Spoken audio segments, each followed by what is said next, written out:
Hello everyone, welcome back.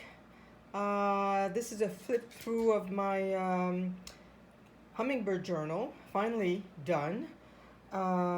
And before I start, I would like to thank everyone who has subscribed to my channel. I am over 1,000 subscribers, so thank you each and every one of you. I really appreciate it. I can't believe people like watching my videos and comment so many beautiful comments. Thank you so much. So in today's video, it's a flip through of my Hummingbird Journal. The digital kit is from Emma Parrish Art. It is 9 by 6. It has 2 signatures, and like you can see, it's pretty fat. Alligator mouth. I can't stop myself. And I have altogether 160 pages, so it's too big. I'm never going to do another one. I always say that, but I'm not going to make another one because when you do your pages, you forget that you're going to put a lot of ephemeras in here. So let it be a lesson to myself this time, again. So the cover, I did a bit of mixed media on this one. I really wanted to do that. I painted the background is corrugated paper. I have a hard time with that word. And made a little bit of gold around, used some doilies, sewed everything around it, and just glued with Fabri-Tac on the fabric. For the spine, after I sew my signature, I like to cover my spine, and I always so I use some fabrics, same fabric as the cover, and I did some crazy stitching on the side there. I like doing that. And this is the back. I did a lot of fussy cutting in this journal, but it was well worth it. So this will be a gift to someone who is turning, I think she said her mother will be 74 years old. So I hope she likes it. And she loves hummingbirds, so that's why this is the theme of this journal. So let's look inside. The inside is also fabric. And I sewn my papers, but I glued them down on top of the fabric. Same thing with the pocket. It's all sewn all around, but glued down. Because once I've sewn in my fabric, I don't know what I'm going to be doing after. So that's why I do all the gluing after. I used I used what I had from Edith Holden. And her birth month is February, so it was perfect. That's what I had. I have a few pages left, and February was one of them, so I'm very happy. I made a tag also from the leftover papers.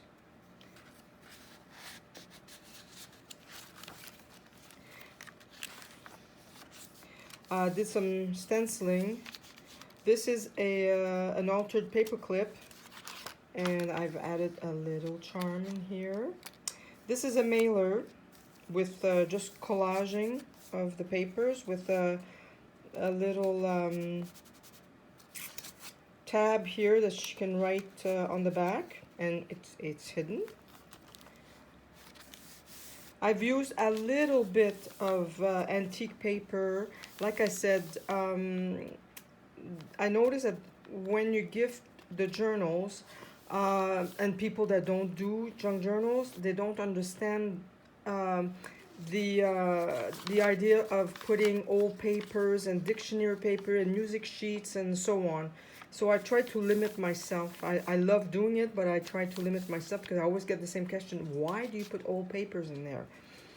So that's why I try to just add a few pages here and there. More stenciling.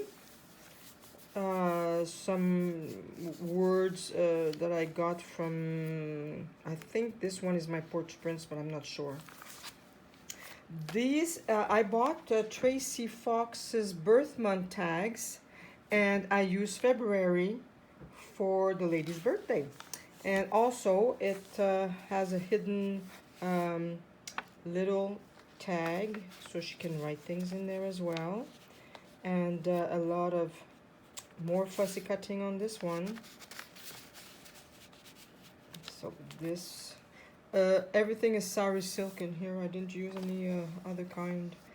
This is a belly band, more fussy cutting. I use some of the fabric, same fabric as the cover, and a lot of scraps that I had in my my box. So I use that. I think I'm going to be doing a little bit of stenciling, so she can use this little booklet, notebook. I love doing these. Perfect. Tim Holtz wallflower die cuts. I have an iPad only. I don't have a computer, and I just learned how to use my pages so I can write in the bottom. So that was fun. Not easy, but fun. More fussy cutting here, stenciling. I sewed around this page. So I've used coffee dyed paper in here, parchment paper, and tracing paper that have been coffee dyed as well. This is tracing paper, music sheet, and I've did some stenciling with textured paste on it. It didn't come out as I wanted, but it's okay. And I just did this in the back. Again, more sewing around here. A little pocket here with different goodies in there, all kinds of little tags. This is an envelope. I use a little feather die cuts that I had. The back of the envelope. This here is a altered paper clip, and I made it with a little pocket, and again leftover coffee date paper so she can write little things in there and hide them for herself. More stenciling.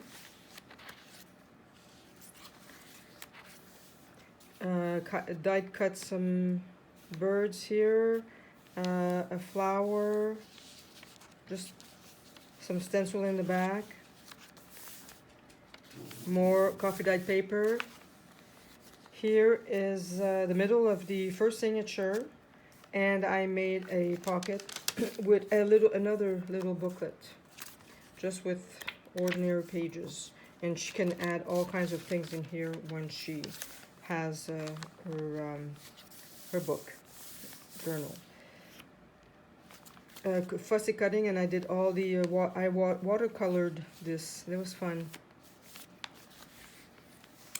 This is a page edge that I like doing, again with scraps, and I added a little flower. More stenciling. The back of the envelope with another tag. Die cuts. Another fussy cut. Die cuts again. Just something that she can write on. Tracing paper. This kit didn't have a lot of ephemeras and didn't have a lot of pages, so that's why I'm using quite a bit of my things. I had some papers I could match, so I used that as well.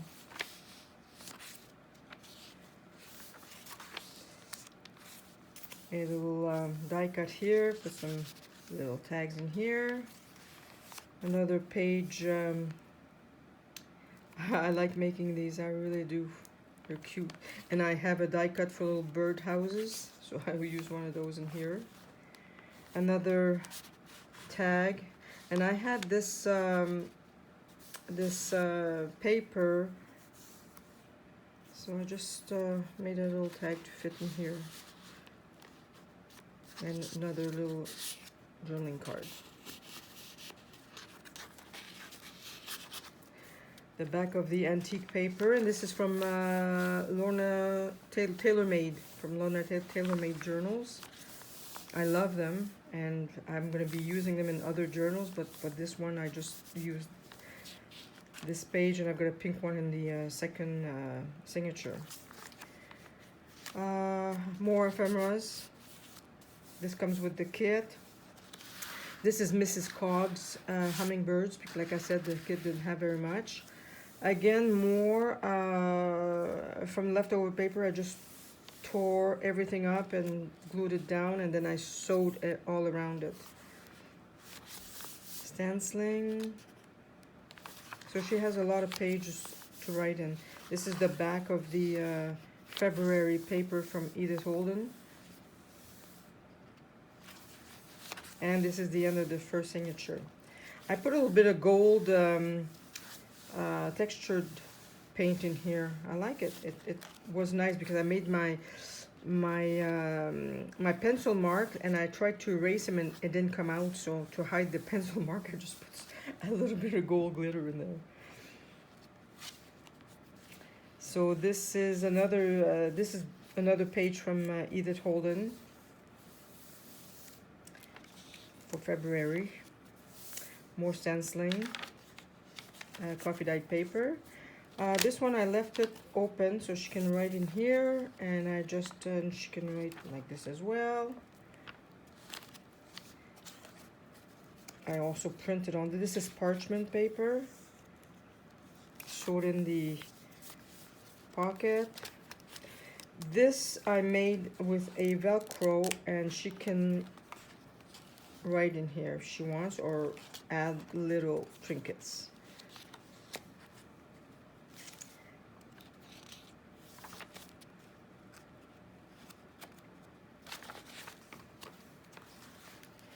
Another page edger I like to do with another little bird cage. Tracing paper, doily. This is another page of Lorna Taylor's antique papers. I love them. This is just a little plain envelope that I had, and I used it for this journal. So I just put some butterflies and added a little bit of lace here, and then a little card to write in the back. And I've got a little bird cage charm.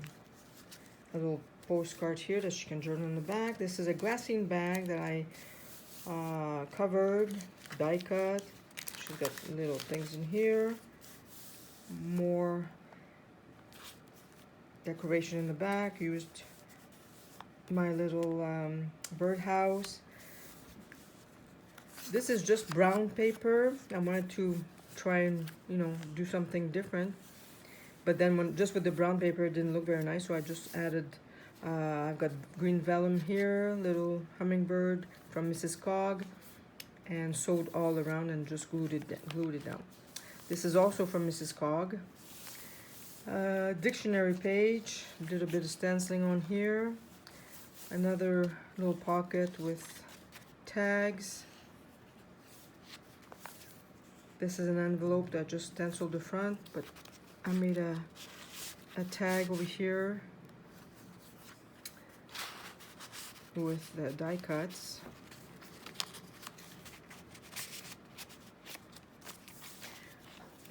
Lola, no.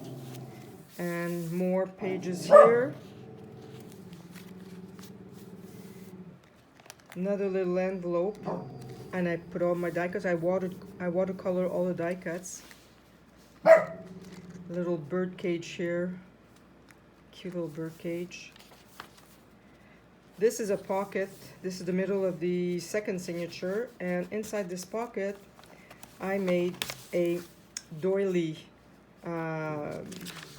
book.